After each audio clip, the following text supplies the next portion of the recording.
This free step-by-step video comes to you directly from Haynes.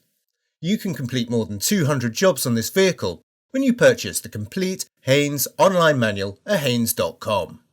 Open the driver's door and pull the bonnet release handle.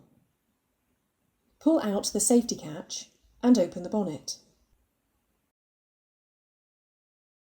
Undo the retaining Torx screws from around the top of the air filter.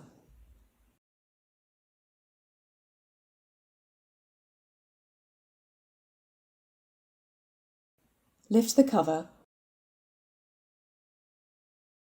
then remove the air filter element.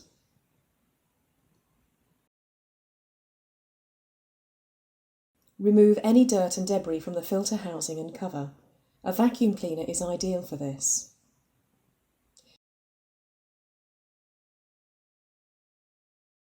Slide the open end of the new filter element over the intake duct and locate the lug at the other end with the slot in the housing. Manoeuvre the cover into place.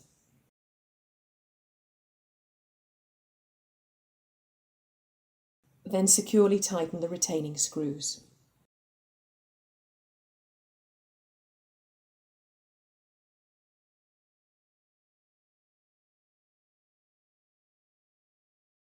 Firmly close the bonnet and check it's secure.